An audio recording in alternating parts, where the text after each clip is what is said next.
मालिक को प्रणाम। सभी अभ्यासी भाई बहनों को नमस्कार। बाबूजी कहते हैं, ईश्वर साक्षात्कार के हमारे प्रयास में जो कुछ भी मिलता है वह हमारी भलाई के लिए होता है। यहाँ तक कि अगर रुकावटें आती हैं तो उन्हें दूर करने के लिए भी हमें मालिक का ही विचार बना रहना चाहिए। इसलिए जब मालिक का ख्याल हमारी तरफ है फिर हमें और क्या चाहिए। हमारी प्रार्थना और ध्यान का उद्देश्य मालिक के ध्यान को अपनी ओर आकर्षित करना है, परंतु मालिक का ध्यान हमारी ओर केवल तब मुड़ता है जब उनकी ओर हमारी तलाश के दौरान कठिनाइयाँ और उतार चढ़ाव आते हैं। सूरदास नेत्रहीन थे। वे भगवान कृष्ण के प्रेम और स्मरण में इतने तन्मय थे कि अपनी लाठी से कुएं को पहचान नहीं पाए और उसमें गिर गए। भगवान कृष्ण ने स्वयं अपने हाथों से उन्हें कुएं से बाहर निकाला। कितने सौभाग्यशाली थे वे कि अपने शरीर पर भगवान कृष्ण के स्पर्श का अनुभव कर पाए। परिणाम स्वरूप कुएं में गिरने के बाद उनकी पवित्रता अनेक गुना बढ़ गई। जब तक आह बना रहता है, व्यक्ति प्रशंसा मिलने पर खुशी और आलोचना सुनने पर दुख का अनुभव करता है। ऐसा आह कहाँ तक ले जाएगा नहीं बताया जा सकता। ऐसे अहंकार से छुटकारा पाने में सदियां लग जाती हैं। यही बात भ्रम और अहंकार के लिए भी सच है। दोनों ही बहुत शक्तिशाली हैं और वे अनेक योगियों के पतन का मुख्य कारण रहे हैं। ईश्वर सदा कृपा बनाए रखे। एक और बात मैं आप सबके साथ साझा करना चाहूँगा। प्रसिद्धि या अपमान किसी से भी प्रभावित ना हो। अपमान का प्रभाव फिर भी दूर हो जाता है, परंतु वास्तव में प्रसिद्धि से छुटकारा दिलाना ईश्वर के ही हाथों में है। ये तभी संभव है जब ईश्वर की कृपा पूरी तरह से हम पर हो। तब भी जब तक हम सशरीर रहते हैं कुछ थोड़ा सा अंश तो फिर भी बना रहता है। मैं अपनी कमजोरी के विषय में भी लिख रहा हूँ। जब कोई मेरी प्रशंसा करता है मुझे भी प्रसन्नता होती है, हालांकि अक्सर ऐसा नहीं होता। दूसरी बात है, जब ऐसा होता भी है मुझे समझ में नहीं आता कि प्रशंसा किसकी हो रही है और प्रसन्न कौन हो रहा है।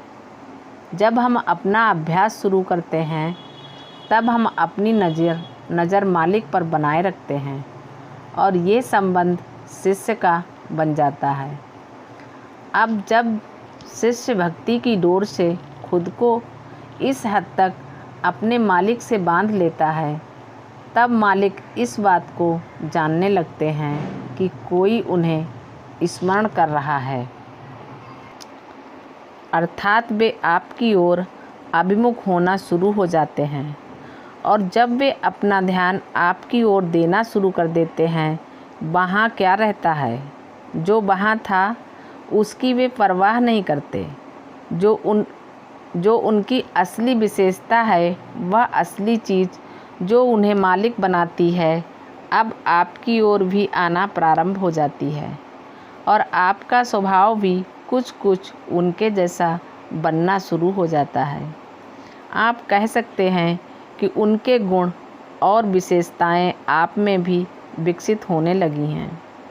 स्वयं को उनके भक्त के रूप में स्थापित करके आपने उनको याद किया है।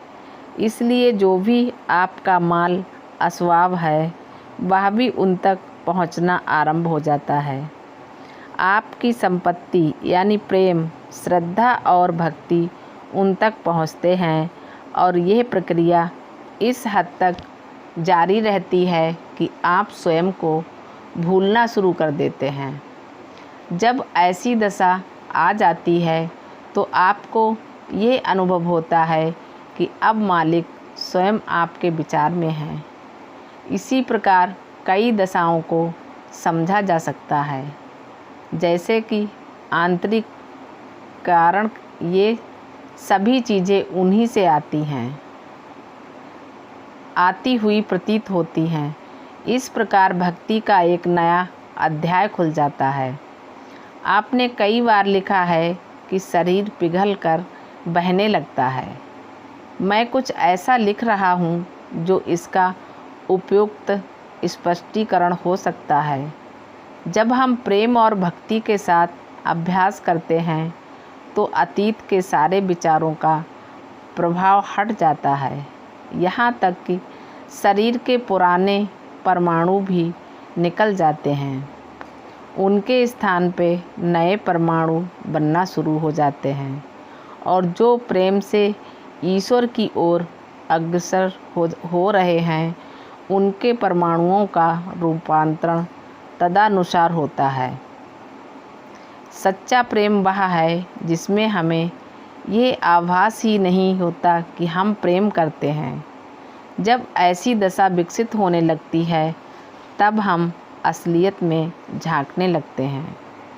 तब असली भेद आरंभ होता है और हम विनम्र हो जाते हैं। इस स्तर से परे भक्तों ने कहा है, बिना भक्ति तारो तब तरिबो तिहारो है। हे प्रभु, यदि बिना भक्ति के आप मुझे मोक्ष देते हैं तब आप सचमुच महान हैं। मालिक को प्रणाम। सभी अभ्यासी भाई बहनों को नमस्कार। धन्यवाद।